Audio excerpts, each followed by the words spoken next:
in 2022. But we're all about forming the team for Team USA on this road to Tokyo. And up next, it's the men's 400-meter hurdles, the semi-finals, where the top 3 in each semi go through. But we do need to update you on something that went down yesterday, because one athlete who won his heat, who will not take part in the semi-finals, is Amir Latin. Addo, tell us why. Look at his left foot, clearly on that white line, which signifies the inside lane, and the officials saw it and disqualified him. So he would eventually recover from this deficit and go on to win his heat. So his misfortune equals fortune for the Big Sky Conference champion, Drake Schneider of Montana State. It's worth saying that that decision involving Amir Latin wasn't made until last night.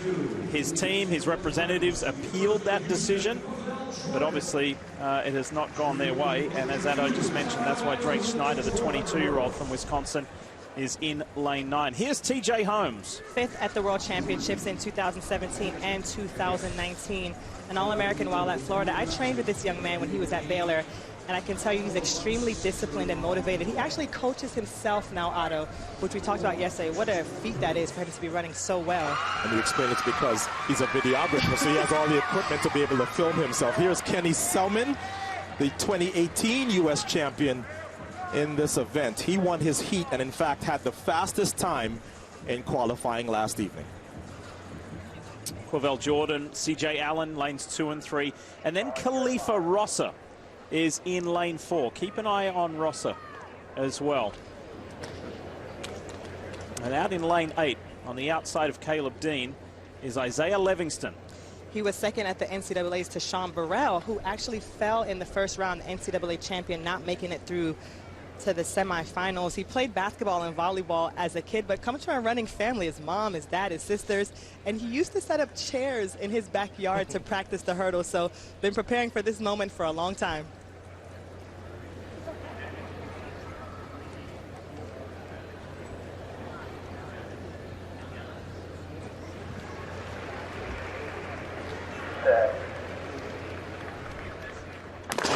First semi men's 400 hurdles. That is Kenny Selman right there with the orange shoes, black outfit, off to a good start. Yeah, but Caleb Dean to their outside in lane 7 has gone out the best through the first hurdle. Look also at Rosser at 4. And you'll see these men keeping better pace in the semi. They try to take between 13 to 15 strides when they're running at their fastest. In the prelim, we saw some of the athletes struggling with that. But here, no stutter stepping. Everybody, business as usual. Rosser and Selman. Khalifa Rosser all in orange, that white headband on the inside as he takes the turn in the lead. It's going to be these two guys down the home stretch. Khalifa Rosser, Kenny Selman. It's going to be tight for that third spot. Isaiah Livingston, he'll get there. Top 3 through to the final. And that's a season's best for Kenny Selman.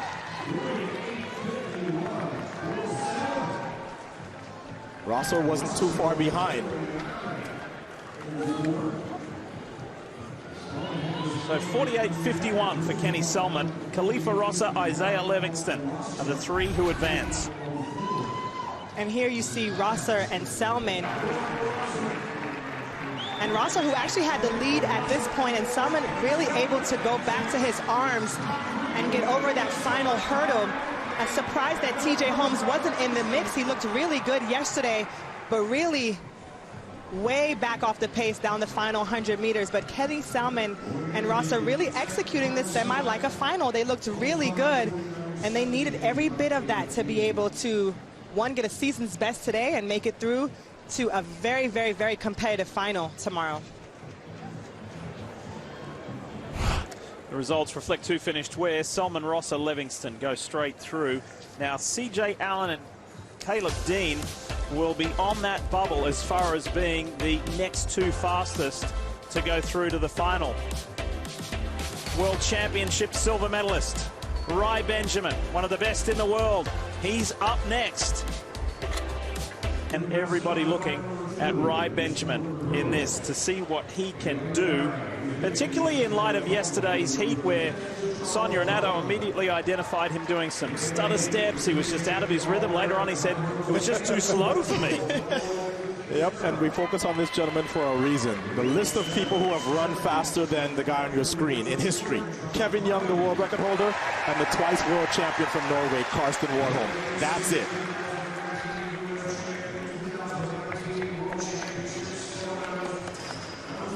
And behind him in lane 5, that's Cameron Samuel, who looked great in the prelims, won his heat. He's a Pac-12 champion, third at NCAA's, behind Livingston, who's qualified for the finals. So these NCAA athletes certainly have a chance to be in the final. Charles Brockman, the 21-year-old, is right over there to the right-hand side, all in white in lane 9. David Kenziera, who really dug deep yesterday to make it to the semis. You'll see him start in lane 8. And then here is Jonathan Harvey in lane 7. Coming off his senior season for the Oregon Ducks, and I think there can't be anything cooler than competing in your biggest meets on your home track. Like you said, Otto, it definitely lifts you up, and what a stadium to be able to compete in and to call your home track. This track is absolutely spectacular. Good luck to all the college coaches recruiting against Oregon in the future, because you bring a recruit here, chances are they're going to sign. But Rai Benjamin, remember, he's already seen his training partner Michael Norman qualify in the 400 by winning here at the Olympic trials, and he gets to train with him every day, and we're told that in practice, Michael Norman has no idea how to pace anything. This is the guy doing the pacing. Let's see if he paces a little better today.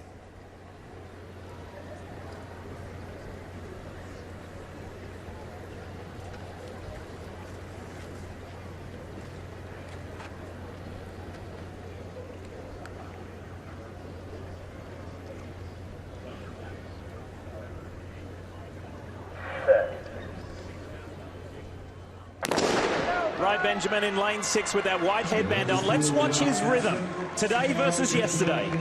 And he's off to a much better start. Like I always tell you, in the semifinals, your coach will tell you, run the first half of the 400 like the final. And then whatever you can take off in the final 200 meters, you do that. And this looks like Rai Benjamin in this semifinal. What he's going to try to do here, Lee, is build this lead, as Sonia says, so that he can cruise home. And he's already built quite a lead. So that makes these last 3 hurdles a lot easier. David Kenziera, all in black there, running in a solid and clear second. Cameron Samuel is coming on strong on the inside. Trevor Bassett is doing nicely. Aldrich Bailey. It's all Rai Benjamin who is just sauntering. Look at him. He's just jogging home. Okay. Between hurdles 9 and 10, I swear he looked in the stands to see if his family was in there. I swear I saw it. He took a glance in the stands. That's how far ahead he was. He's not the world leader by accident, folks, and it's why we think that not only do we have a world record chance here, we don't know if anybody's going to push him to a world record, but when this event goes off in Tokyo, look at him shutting it down. This is what we expected from Rai Benjamin. He is over a second and a half faster than the second person in this event. And in the semifinals, the prelims, he was kind of all over the place. But today, he's meant business. And like you say, Otto, I definitely saw him look up to the family and say, hey, guys, see you guys tomorrow. And Sonia, you called it. He ran the first 200 as though it was the final. And then you could see him say, okay, I have built enough cushion. Let me completely back off. I'm into the final. So through go Rai Benjamin, Cameron Samuel with that strong finish, and David Kenziera is that third automatic qualifier. Lewis? Well, guys, I'll confirm. Rai says he was taking a quick peek to see if he could find his mom. Okay, there you go with that. So why was the step pattern so much better, so much more fluid today versus the last round? Just talked to my coach, Coach Hayes. She just told me run to 3, and the pattern would come, so that's what I did today. So that's why it was a lot better. Still wanted to go a little faster, but it's a semifinal, so saving it for tomorrow. Okay, and we'll see you then. Thanks, Rai. Okay, Lee? Key thing that Rai Benjamin said in light of yesterday and big picture-wise for the trials, I'm not worried about times. They'll come. I want the qualification. I want to be an Olympian.